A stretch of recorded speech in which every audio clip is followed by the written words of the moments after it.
Picture this. A thick London fog rolls over the River Thames, swallowing the ancient stone walls of a fortress that has stood for nearly 1,000 years. The air is cold, still, and heavy, yet from deep within the Tower of London, faint echoes stir. Chains clink against stone. Footsteps that shouldn't exist move down dark corridors. This isn't just a monument of history. It's a prison of restless souls, where every brick remembers screams, betrayal, and blood. The Tower of London is one of the most iconic landmarks in England, a massive stone fortress that has stood beside the River Thames since 1078. Built by William the Conqueror as a symbol of power, it became much more than a castle. It was a royal palace, a treasury, a zoo, and most infamously, a prison. For centuries, its walls have witnessed political intrigue, torture, execution, and betrayal. Kings and queens once feared the tower as much as their enemies did. Within these walls, some of history's most famous figures met their end. Anne Boleyn, Catherine Howard, Lady Jane Grey, and even innocent princes lost to whispers of treason. Their deaths were public, their ghosts private. Legends say their spirits still walk the halls, doomed to relive their final moments. Guards, historians, and visitors alike have reported chilling encounters. Shadows that move on their own, phantom footsteps in empty corridors, and a strange sense of being watched. But behind the ghost stories lies a darker truth.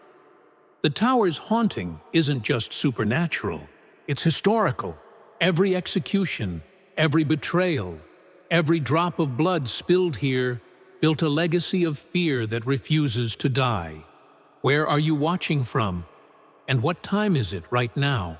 Let us know in the comments. And if you enjoy dark history stories like this, subscribe to the channel, like the video, and share your feedback in the comments.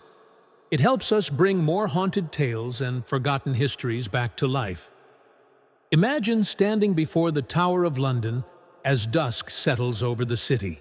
The setting sun turns the River Thames into molten gold, and the ancient stones glow faintly with a crimson hue, as if stained by the blood they've absorbed for centuries. It's easy to forget, looking at the postcard-perfect fortress, that this was once a place of unimaginable fear. For those led through its gates, the tower was not a destination, but a sentence. Few ever left alive. The story begins almost a millennium ago. When William the Conqueror ordered its construction, he wanted a fortress that would strike awe and terror into his new English subjects. Massive stone walls, rising towers, and a deep moat ensured that it dominated the London skyline. But as centuries passed, the tower's purpose shifted from defense to domination. It became the crown's instrument of control, a place to silence dissenters, imprison traitors, and display the king's absolute power. The mere mention of being sent to the tower was enough to make nobles tremble. One of the first to feel its wrath was Ranulph Flambard, a bishop accused of embezzlement in the 12th century. Ironically, he became the tower's first recorded escapee, using a rope smuggled in a wine cask to slip out into the night. But for every lucky soul who escaped, dozens more met their fate within its walls. The tower's Bloody Tower, the Wakefield Tower, and the White Tower all gained reputations not just as prisons, but as tombs. By the Tudor era, the tower had become synonymous with death. Anne Boleyn, Henry VIII's second wife, was brought here under the accusation of adultery and treason. Once a queen adored by a nation, she was reduced to a trembling prisoner awaiting her death. On the morning of May 19, 1536, she knelt upon the scaffold within the tower grounds. Witnesses said she was calm, almost serene, forgiving those who condemned her. When the French swordsman's blade fell, a hush swept over the crowd. And from that day onward, her ghost has never left. Guards still tell stories of seeing her spectral figure wandering near the chapel of St. Peter ad Vincula, where her body was buried. Sometimes she's seen holding her severed head.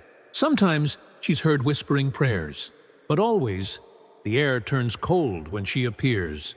Catherine Howard, Anne's cousin, and another of Henry's ill-fated queens, shared a similar destiny. Young, naive, and accused of infidelity, she was dragged to the Tower in 1542. The night before her execution, her screams echoed through the halls. Even now, visitors claim to hear her cries in the Tower's corridors, a chilling reminder of how quickly royal favor could turn to death. The guards call it the Screaming Lady. Imagine walking those halls alone, the air heavy with silence, when suddenly a wail cuts through the dark. Desperate, terrified, eternal. But perhaps the Tower's most haunting story belongs to two young boys, the princes in the Tower. In 1483, Edward Thève, a boy of 12, and his younger brother Richard were placed in the Tower by their uncle, Richard, Duke of Gloucester. The official reason was to prepare Edward for his coronation. But that coronation never came. The boys vanished, never to be seen alive again. Centuries later, bones believed to be theirs were discovered beneath a staircase. To this day, no one knows for certain what happened. But most historians believe Richard had them murdered to secure his claim to the throne. Visitors often report seeing two small figures dressed in white, holding hands and wandering the battlements.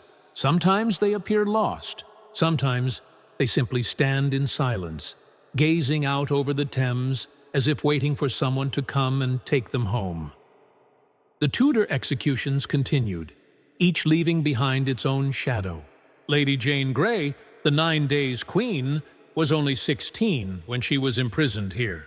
Her reign was short, her death inevitable. On the morning of her execution, she walked calmly to the scaffold, her voice steady as she declared her innocence and faith. When she blindfolded herself, she couldn't find the block, and for a moment she panicked, her hands trembling, searching in the air. Then a kind voice guided her, and she laid her head down. The silence that followed has never truly lifted.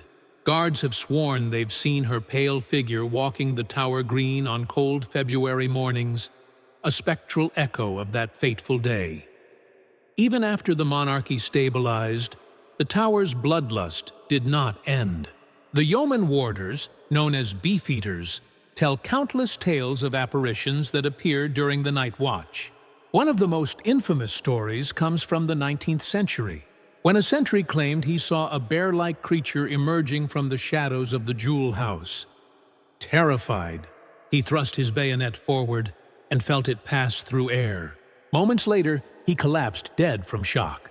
Others have described ghostly processions, echoing footsteps, and invisible hands brushing their shoulders. Skeptics call them tricks of the mind, but the guards who serve there will tell you, the Tower is alive. Its walls remember. Even animals were not spared from the Tower's darkness. During its centuries as a royal menagerie, lions, monkeys, and even elephants were kept in cramped, cruel conditions. Some say their restless spirits still prowl the grounds. Visitors have reported hearing growls and roars near the old Lion Tower, long after the last beast was moved away. It seems even the animals refuse to rest easy in this place of endless confinement. What makes the Tower's hauntings so chilling is not just their number, but their persistence. Unlike other haunted sites that fade with time, the Tower's ghosts remain as vivid as ever. Psychologists who have studied the phenomenon suggest that collective trauma may have left a psychological imprint, a kind of emotional scar that transcends generations. But believers say it's simpler than that. The Tower's energy is cursed, steeped in centuries of blood and betrayal. And maybe, just maybe, the souls trapped here are not ready to forgive or forget. Even in daylight, the Tower carries an eerie atmosphere. The ravens that guard it, symbols of protection according to legend, are said to be the only thing keeping the kingdom safe. It's believed that if the ravens ever leave, the monarchy will fall. To this day, their wings are clipped, ensuring they stay close. But late at night, when even the guards grow uneasy. Some swear they see more than just birds. They see shapes moving on the battlements, faces peering from windows, and sometimes faint cries that seem to drift from the Traitor's Gate, the same gate through which prisoners once entered, never to return. As the centuries passed, the Tower of London transformed from a working fortress into a monument of fear. But even as it changed, its ghosts refused to leave. Every monarch who ruled after Henry VIII seemed to add new layers of tragedy to its walls. By the 17th century, the tower had become not only a prison for traitors and conspirators, but also a stage for public spectacle. Executions no longer occurred within its hidden courtyards. They took place on Tower Hill, where crowds gathered to watch heads roll beneath the executioner's axe. The cries of the condemned mixed with the cheers of the curious, and when the crowds dispersed, the tower kept the silence, holding the echoes of suffering like sacred relics. Imagine the cobblestones slick with rain and blood, the wooden scaffold creaking under the weight of another soul meeting their fate. Among the most infamous of those executed was Guy Fawkes, the man behind the gunpowder plot of 1605. Captured and tortured within the tower's dungeons, Fawkes endured unspeakable agony before signing his confession. His signature, a shaky scrawl barely legible from the pain. Even today, his presence lingers. Some visitors claim to smell gunpowder near the dungeons. Others say they've seen a flicker of a torchlight in the dark, followed by the faint whisper of a prayer. The tower's reputation as a place of terror only grew during England's turbulent political years. During the English Civil War, prisoners accused of treason were locked in its cells, many never to emerge. The Salt Tower, the Beauchamp Tower, and the Bloody Tower. Each chamber bears carved names and pleas scratched by desperate hands into the stone. Words like innocence and Jesu are still visible, etched by prisoners awaiting death. These inscriptions are more than graffiti. They are ghosts made permanent, messages from the dead to the living. Tour guides sometimes point them out, their flashlights gliding over trembling letters carved 4 centuries ago. You can almost hear the scratching sound of iron against rock. Among the tower's most tragic victims was Sir Walter Raleigh, the famed explorer and writer. Imprisoned multiple times, he spent years within the tower's walls, writing poetry and letters to his wife. He described the place as both a tomb and a monastery, a space where men met their end and made their peace. His execution in 1618 was swift but haunting. Witnesses said he faced the axe with calm dignity, even touching the blade and saying, "This is a sharp medicine, but it is a physician for all diseases." His ghost, too, is said to remain, walking near the Bloody Tower, his figure dressed in Elizabethan robes, eyes fixed on the river that once represented freedom. The hauntings are not limited to those who died violently. Some spirits seem bound by sorrow rather than rage. Take, for example, Margaret Pole, Countess of Salisbury. She was 67 years old when Henry VIII ordered her execution for treason, a charge based more on her family name than any crime. On the morning of May 27, 1541, she was led to the scaffold. But when she refused to kneel, the inexperienced executioner struck wildly, hacking her to pieces as she ran screaming. The horror of that moment still echoes through the Tower Green. Guards have reported seeing a phantom woman running in circles, her arms raised, her cries filling the courtyard before vanishing into silence. Experts who have studied the tower's haunted history describe it as a spiritual vortex, a place where death and power have intertwined for so long that energy cannot dissipate. The theory, known as stone tape, suggests that intense emotion can be recorded by the environment itself, like a memory imprinted in stone. And if that's true anywhere, it's true here. The tower's walls have absorbed everything: the prayers of the condemned, the sobs of widows, the quiet footsteps of guards who dared not speak of what they saw. But here's the chilling part. Even those who survived the tower often carried its curse with them. Take the story of Thomas More, the scholar and saint who refused to betray his conscience under Henry VIII. Though executed outside the tower, he was imprisoned within its walls first. It's said that before his death, he forgave his executioner and prayed for his family. Yet centuries later, when relics of his skull were examined, historians noted a curious detail. The preserved jawbone bore faint marks, as if clenched in terror. Was it fear of death, or the tower's lingering hold? Modern visitors to the tower often describe a strange heaviness as soon as they step through the gates. The air grows colder. Sounds seem to echo longer than they should. Some experience dizziness, nausea, or sudden sadness. Paranormal investigators have recorded unexplained temperature drops and electromagnetic fluctuations near execution sites. In 1974, a yeoman warder claimed he was nearly strangled by invisible hands while patrolling near the Martin Tower.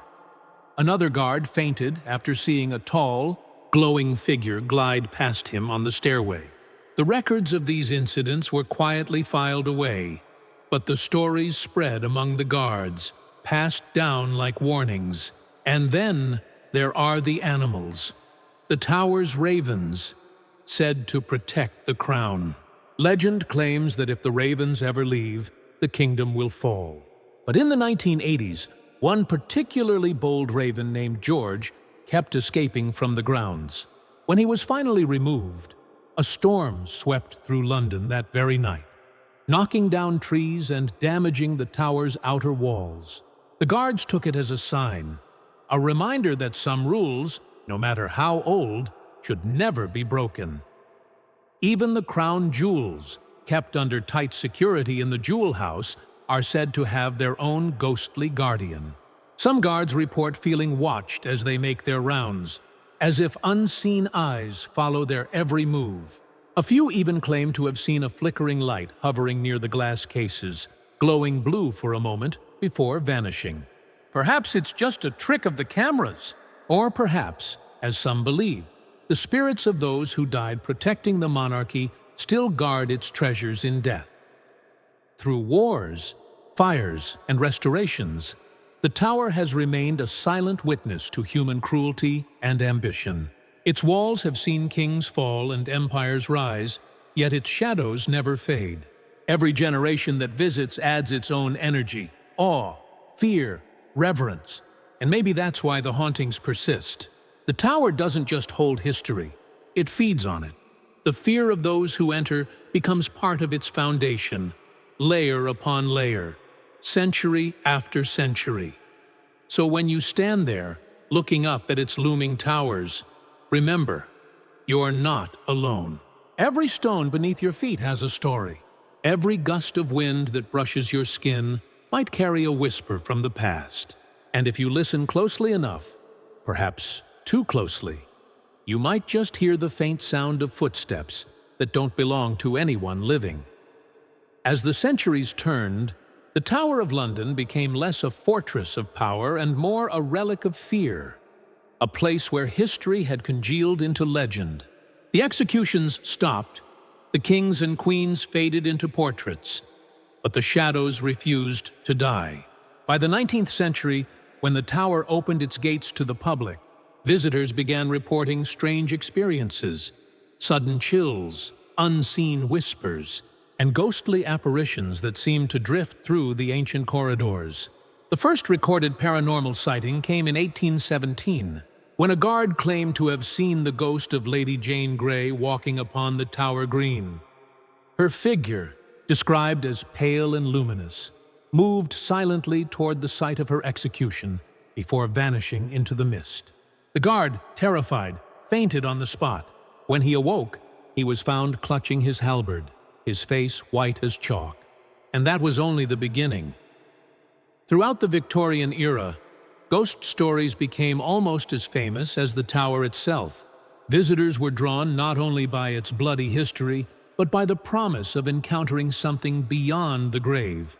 One of the most chilling encounters occurred in 1864, when a soldier on duty near the Jewel House claimed to see a massive bear emerging from the darkness. It advanced toward him silently, eyes gleaming. The soldier lunged with his bayonet, but the blade passed through air. Moments later, he collapsed and died of shock. Some historians later noted that the tower once housed a royal menagerie, lions, leopards, and bears, kept as gifts from foreign kings. Could the soldier have seen a remnant of that past? Some spectral echo of the animals that once roared behind the bars? Then there was the mysterious figure of Anne Boleyn, whose ghost may be the most active of all. Sightings of her have been reported for more than 400 years. Some claim she walks headless through the chapel where she was buried, carrying her severed head in her hands. Others see her standing near the Queen's house, gazing from the window toward the execution site, as if reliving her final moments. A yeoman warder once described hearing a faint sob from the chapel one night, followed by the rustling of silk. When he entered, he saw the outline of a woman kneeling at the altar, her head bowed in prayer. The air grew icy cold, and the candle flames dimmed. When he called out, she vanished, leaving behind only the faint scent of roses. Anne's favorite. Flower psychologists who have studied these encounters often argue that the tower's ghostly reputation is a psychological projection, that visitors, primed by centuries of horror stories, interpret natural sounds and shadows as hauntings. But others disagree. Paranormal experts have used modern equipment to measure energy shifts, temperature anomalies, and magnetic field changes inside the tower. During one investigation in 2005, a team recorded an unexplained voice on an EVP, electronic voice phenomenon device. A whisper saying, "Please let me go." The voice was captured near the Bloody Tower, the very place where the two young princes were believed to have been murdered. Even the skeptics couldn't fully explain it. Imagine standing there yourself, inside those cold stone halls at night, when the tourists are gone and the lights are dimmed. The air feels heavier, pressing against your chest. You hear footsteps echoing along the corridor, but there's no one there. A faint knock, then silence. Somewhere in the distance, a gate creaks open on its own. Your rational mind insists it's just the wind. But deep down, a quiet instinct reminds you, this place has seen too much death to ever truly sleep. In 1957, a guard named John Fraser was patrolling the tower's outer walls when he saw something extraordinary. A shimmering blue light floating near the Traitor's Gate. He approached, thinking it was a reflection, but as he drew closer, the light began to take shape. A woman's face appeared within it, her eyes closed, her mouth moving as if in prayer. The light faded before his eyes, leaving him trembling. When he reported the incident, his superior officers dismissed it as imagination. Yet, weeks later, another guard described seeing the same blue glow at the exact same spot. But perhaps the strangest story of all involves the ghosts that seem to interact with the living. One yeoman warder told of a night he heard heavy breathing behind him while locking the doors near the White Tower. He turned and saw a mist-like figure dressed in old armor. The figure raised a hand as if to salute, then vanished. The guard was so shaken he requested reassignment the next day. He later learned that centuries earlier, a soldier named Talbot Edwards had died defending the tower during a jewel theft attempt. Could it be that the spirit of that brave man still stands guard, even in death? Not all hauntings here are visual. Some are purely emotional. Visitors often report overwhelming sadness in certain rooms, particularly near the Queen's house and the Beauchamp Tower. One woman in 1992 claimed she began weeping uncontrollably while standing inside the chapel, where Anne Boleyn lies. She said she didn't know why she was crying, only that it felt as if someone else's grief had entered her body. Scientists might call it empathy, but those who know the tower believe it's something deeper, the weight of centuries pressing down on one fragile human soul. Even modern staff have stories they hesitate to share. In 2004, a security officer monitoring CCTV cameras noticed movement in one of the locked exhibition rooms. The footage showed a tall, shadowy figure walking slowly across the floor before vanishing behind a display case. When officers rushed to investigate, they found the door still locked from the inside. The cameras had not malfunctioned. The footage, now archived, remains unexplained. And then, there's the legend of the Tower Ravens, guardians not just of the crown, but of its ghosts. The ravens have lived at the tower for centuries, and their presence is considered essential to the kingdom's safety. Yet some warders whisper that the birds see things humans can't.